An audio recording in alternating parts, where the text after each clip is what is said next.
never let them get inside your head. Setelah berbulan-bulan bergulat dengan rasa sakit, ketidakpastian, dan proses pemulihan yang sunyi, satu pemandangan akhirnya kembali muncul di dunia MotoGP.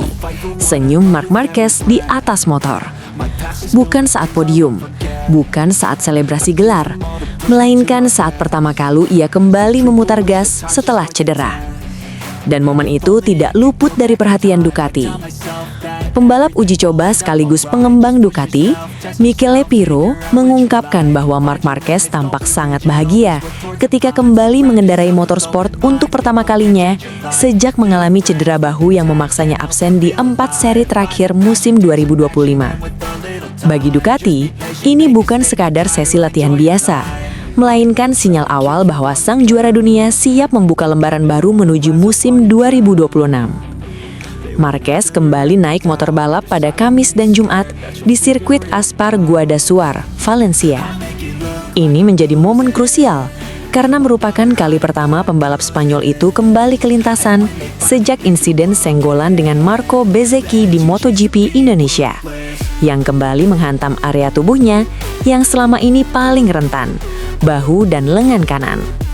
Sebagaimana diketahui, sejak kecelakaan besar pada 2020 yang memaksanya menjalani beberapa kali operasi, kondisi fisik Marquez selalu menjadi faktor penentu kariernya. Cedera terbaru tersebut sempat memunculkan kekhawatiran, terutama karena terjadi saat ia sedang berada di puncak performa bersama Ducati. Namun kembalinya Marquez ke lintasan, meski masih menggunakan Panigale V4S, menjadi tahap awal yang sangat penting dalam proses evaluasi pemulihan. Marc sendiri memilih irit bicara. Lewat media sosial, ia hanya menulis singkat, pertama kali di 2026, kembali ke motor dan mengembalikan perasaan. Kalimat sederhana namun syarat makna. Di baliknya, tersimpan proses panjang untuk mengukur sejauh mana tubuhnya merespon beban motor bertenaga tinggi, serta apakah ia bisa mencapai kondisi ideal saat tes pramusim dimulai pada awal Februari di Sepang. Yang kemudian berbicara adalah Michele Pirro. Pembalap Italia berusia 39 tahun itu hadir langsung di Guadasuar, berlatih bersama Marquez, sekaligus menyaksikan dari dekat perubahan ekspresi sang juara dunia. Pirro menjelaskan bahwa Marc tidak hanya sekadar kembali mengendarai motor, tetapi juga menunjukkan aura positif yang kuat. Menurut Pirro, Marquez mencoba kedua motor yang tersedia di pit, ditemani langsung oleh manajer tim Ducati Davide Tardozzi. Dari pengamatannya, Pirro menilai Marc Marquez tampak percaya diri, tenang, dan yang paling mencolok, bahagia. Bagi seorang pembalap yang pernah menghadapi ketakutan terbesar dalam kariernya, perasaan itu menjadi indikator penting. Pirro bahkan mengakui bahwa ritme Marquez sudah berada di level yang mengesankan. Ia mengatakan bahwa dirinya hanya mampu mengikuti Marquez selama beberapa putaran sebelum akhirnya kehilangan kecepatan. Pernyataan ini bukan sekadar pujian, melainkan gambaran nyata bahwa naluri balap dan kecepatan alami Marquez tidak hilang meski sempat lama menepi. Meski demikian, Ducati tetap menjaga program persiapan Marc Marquez dengan sangat hati-hati dan tertutup. Fokus utama saat ini adalah mengombinasikan latihan fisik intensif dengan aktivitas balap off-road yang selama ini menjadi bagian penting dari metode latihan Marc. Selain itu, terdapat opsi bagi sang juara dunia untuk mengikuti tes privat menggunakan Panigale V4S di Portimao pada akhir Januari. Sebuah kesempatan yang bisa dimanfaatkan untuk meningkatkan adaptasi sebelum pramusim dimulai. Ducati sendiri telah menyewa sirkuit Algarve agar seluruh pembalap MotoGP dan Superbike mereka dapat berlatih dalam kondisi ideal. Sebuah pendekatan yang konsisten dilakukan pabrikan Italia tersebut dalam beberapa tahun terakhir. Sebelum semua itu, Marquez juga dijadwalkan menghadiri sesi foto resmi musim 2026 bersama Francisco Bagnaia dan seluruh skuad Ducati. Acara peluncuran tim akan digelar pada 19 Januari di Madonna di Campiglio, sebuah tradisi klasik Ducati yang menandai dimulainya musim baru. Bagi Ducati, melihat Marc Marquez kembali tersenyum di atas motor adalah kabar terbaik yang bisa mereka terima. Itu bukan hanya soal kesiapan fisik, tetapi juga sinyal bahwa mental sang juara dunia telah kembali utuh. Dan di MotoGP, ketika Marc Marquez bahagia dan percaya diri, ancaman bagi para rivalnya selalu nyata. Musim 2026 memang belum dimulai. Namun dari Guadasuar, Ducati sudah mendapatkan satu kepastian penting, Marc Marquez kembali menikmati balapan. Dan itu biasanya menjadi awal dari sesuatu yang besar. Don't ever let them get inside your head. Jorge Martin buka suara penuh yakin. Jika masih dengan Ducati, saya bisa bertarung dengan Marc Marquez sampai akhir.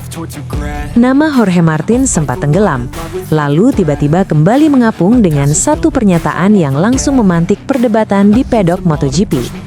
Bukan soal cedera, bukan pula soal masa depannya bersama Aprilia, melainkan sebuah pengakuan jujur sekaligus berani. Jika ia masih bersama Ducati, Martin yakin mampu bertarung dengan Marc Marquez hingga akhir musim. Pernyataan ini terasa menggugah, terutama bila kita menoleh ke belakang dan melihat betapa kontrasnya perjalanan Martin dalam 2 musim terakhir. Dari puncak dunia hingga titik terendah karier, semuanya ia lalui dalam waktu yang sangat singkat. MotoGP 2024 menjadi musim yang tak akan pernah dilupakan Jorge Martin. Bersama Pramac Ducati, tim satelit yang kerap dipandang sebelah mata, ia berhasil menaklukkan kelas utama dan mengunci gelar juara dunia. Sebuah pencapaian luar biasa yang mengangkatnya sejajar dengan nama-nama besar MotoGP modern. Namun, apa yang terjadi setelahnya justru berbanding terbalik. Musim 2025 berubah menjadi mimpi buruk yang nyaris tanpa jeda. Martin sendiri menggambarkannya secara singkat namun sangat tepat. Dari langit ke neraka.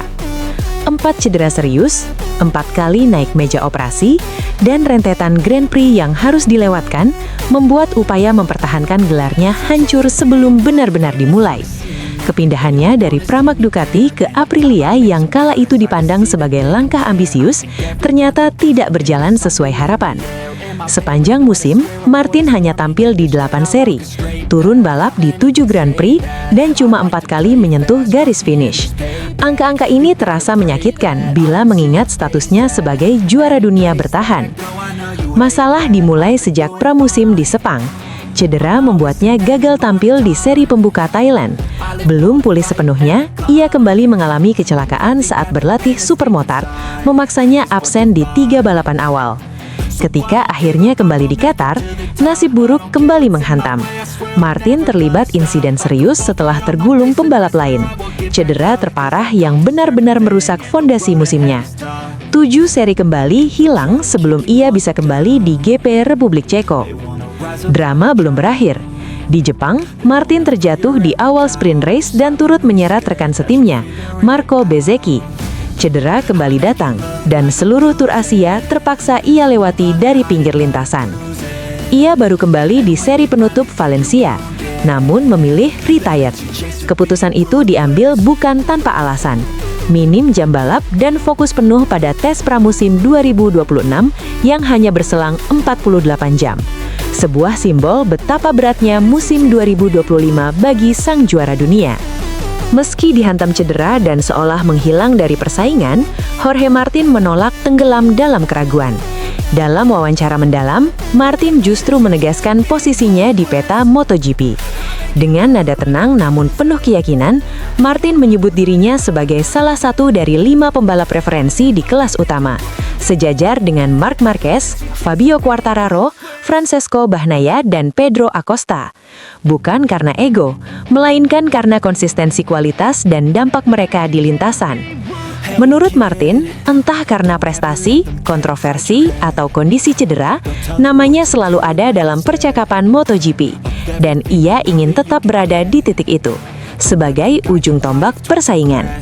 Bagian paling menarik dari semua ini datang ketika Martin menyinggung keputusan besar pada Juni 2024. Saat Ducati memilih Marc Marquez untuk tim pabrikan, Martin sebenarnya ditawari bertahan di Pramac dengan material yang identik dengan motor #93. Tawaran itu ia tolak, memilih tantangan baru bersama Aprilia. Kini dengan melihat dominasi Marquez di musim 2025 dan performa kompetitif Ducati di tangan pembalap lain, muncul pertanyaan klasik. Bagaimana jika Martin tetap bersama Desmo Decidi? Martin menjawabnya dengan jujur dan realistis. Ia tidak mengklaim bisa mengalahkan Marquez, namun ia yakin bisa bertarung. Dengan motor yang sama, pengalaman tambahan satu musim, dan kondisi fisik ideal, ia percaya 100% kemampuannya cukup untuk bersaing di perebutan gelar hingga akhir musim. Namun, ia juga sadar, ini adalah cerita yang tak akan pernah punya jawaban pasti. Menariknya, di balik keyakinannya, Martin tetap menunjukkan respek besar pada Marc Marquez. Ia menyebut Marquez sebagai lawan yang jauh lebih berbahaya di lintasan dibandingkan di media sosial. Bagi Martin, Marc adalah binatang kompetitif, pembalap yang selalu ingin menang, bahkan jika itu berarti mengambil resiko besar. Sosok yang tidak pernah puas hanya dengan poin aman dan selalu mendorong batas hingga lap terakhir. Kisah Jorge Martin adalah potret kerasnya MotoGP. Hari ini di puncak, esok di ruang operasi. Namun satu hal yang belum pernah hilang darinya adalah keyakinan. Musim 2025 mungkin telah mencuri banyak hal darinya, tapi tidak dengan rasa percaya diri dan api persaingan. Dan lewat pernyataan ini, Martin seolah mengirim pesan jelas ke seluruh pedok. Jangan pernah menganggapnya selesai. Don't ever let them get inside your head. Sorotan dunia MotoGP mulai bergeser. Bukan hanya soal siapa juara musim ini, melainkan tentang satu nama yang siap mengubah peta persaingan di masa depan. Dari World Superbike ke kelas para raja, dari spesialis pengereman ekstrim ke duel melawan legenda hidup. Ya, Toprak Razgatlioglu akhirnya siap membuka lembaran baru yang paling berani dalam karirnya. Musim MotoGP 2026 akan menjadi titik balik besar bagi Toprak Razgatlioglu. Juara dunia World Superbike itu resmi melakukan debut di MotoGP bersama Prima Pramaki Yamaha, sebuah langkah yang sejak lama dinanti publik balap dunia. Pada usia 28 tahun, Toprak datang bukan sekedar untuk mencoba, melainkan membawa ambisi besar, meski dengan kesadaran penuh bahwa jalannya tidak akan mudah. Toprak paham betul, MotoGP adalah dunia yang sama sekali berbeda dibanding WSBK. Yamaha M1 menuntut karakter berkendara yang lebih presisi, halus, dan konsisten. Sangat kontras dengan gaya agresif yang selama ini menjadi ciri khasnya di Superbike. Ia pun tidak menutup mata bahwa musim pertamanya akan penuh tantangan dan fase belajar. Meski harus meninggalkan status juara dunia dan memulai dari nol, Toprak menunjukkan kekuatan mental yang menjadi salah satu keunggulannya. Ia menetapkan target realistis di awal musim, yakni adaptasi penuh terhadap motor, ban, dan ritme balapan MotoGP. Namun di balik sikap realistis itu, api kompetitifnya tetap menyala. Ia tidak menampik keinginannya untuk segera berada di barisan depan dan merasakan podium. Toprak bahkan menyebut bahwa pada beberapa balapan awal, hasilnya mungkin masih sejajar dengan pembalap yang juga tengah beradaptasi di level tertinggi. Namun ia yakin, begitu menemukan riding style yang tepat dan memahami karakter Yamaha M1, performanya akan meningkat signifikan. Menariknya, Toprak tidak hanya berpikir jangka pendek. Ia sudah mematok musim 2027 sebagai momen krusial dalam karier MotoGP-nya. Tahun tersebut akan menghadirkan perubahan regulasi besar. Kapasitas mesin turun menjadi 850 cc dan pemasok ban berpindah ke Pirelli. Bagi Toprak, ini bukan sekedar perubahan teknis, melainkan peluang besar. Pengalaman panjangnya bersama Pirelli di WSBK membuatnya merasa lebih siap dibanding banyak rival. Ia percaya, kombinasi ban yang sudah familiar dan motor generasi baru akan menjadi paket ideal bagi Yamaha, dan tentu saja bagi dirinya untuk tampil jauh lebih kompetitif. Namun, tantangan Toprak bukan hanya soal motor dan regulasi. Ada satu kebiasaan lama dari WSBK yang harus ia tinggalkan. Di Superbike, Toprak terbiasa melirik monitor waktu di pinggir lintasan sebagai pemacu motivasi untuk terus menekan limit. Di MotoGP, hal itu justru bisa menjadi bumerang. Ia menyadari bahwa sebagai rookie, fokus utamanya adalah belajar dan konsistensi, bukan sekedar mengejar catatan waktu di setiap sesi. Mengabaikan monitor dan menahan hasrat untuk selalu lebih menjadi ujian mental tersendiri bagi pembalap asal Turki tersebut. Di balik semua proses adaptasi itu, tersimpan satu ambisi besar yang tak pernah ia sembunyikan: berduel dengan Marc Marquez. Toprak menaruh respek tinggi kepada juara dunia 7 kali itu, namun pada saat yang sama menjadikan Marquez sebagai tolok ukur tertinggi. Baginya, suatu hari bisa bertarung langsung melawan Marc Marquez di lintasan MotoGP adalah mimpi terbesar. Bukan untuk sekedar membuktikan diri, melainkan untuk mengukur sejauh mana kemampuannya di level tertinggi balap motor dunia. Meski akan berstatus rookie, Toprak bukan nama baru dalam dunia balap. Ia sudah menjadi pembalap papan atas WSBK selama bertahun-tahun, baik bersama Yamaha maupun BMW. Pengalaman, mental juara, dan kepercayaan dirinya membuat Toprak datang ke MotoGP bukan sebagai penggembira. Musim 2026 mungkin akan menjadi fase belajar, tetapi pesan yang disampaikan Toprak sangat jelas. Ia datang untuk bertahan, berkembang, dan suatu hari nanti menantang para legenda. MotoGP bersiap menyambut warna baru, dan satu hal pasti, perjalanan Toprak Razgatlioglu akan menjadi cerita yang layak ditunggu. Don't ever let them get inside your head. Menjelang revolusi besar MotoGP pada musim 2027, Ducati mengambil langkah yang sangat berani. Pabrikan asal Borgo Panigale itu kini membagi fokus pengembangannya ke dalam 2 jalur yang berjalan bersamaan. Sebuah strategi ambisius yang bisa menentukan masa depan mereka, sekaligus nasib Marc Marquez di tim merah. Di satu sisi, Ducati tengah menyempurnakan Desmosedisi MotoGP GP26 untuk menghadapi musim depan. Namun, di sisi lain, mereka diam-diam memulai proyek yang jauh lebih penting dan penuh risiko. Desmosedisi GP27, motor yang akan menghadapi regulasi baru MotoGP 2027. Dalam beberapa bulan terakhir, Ducati telah memperkenalkan konsep aero baru dan inovasi elektronik yang diduga kuat akan menjadi fondasi dari prototipe GP27. Ini bukan sekedar pembaruan biasa. Semua dirancang untuk menghadapi perubahan drastis dari mesin 1000 cc ke 850 cc. Perubahan yang bisa mengacak ulang peta kekuatan di MotoGP. Pengembangan awal proyek GP27 dijadwalkan dimulai pada April tahun depan dan akan dipimpin oleh test rider legendaris Ducati, Michele Pirro. Sosok yang dikenal memiliki kepekaan teknis luar biasa ini dipercaya menjadi orang pertama yang menghidupkan prototipe GP27 di lintasan. 2 bulan kemudian, tepatnya pada bulan Juni, giliran Nicolo Bulega yang akan mencoba Desmosedisi GP27.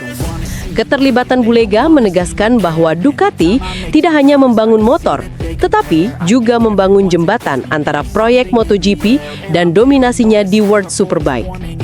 Meski musim 2027 masih 2 tahun lagi, para insinyur Ducati sudah memusatkan perhatian penuh pada era baru tersebut.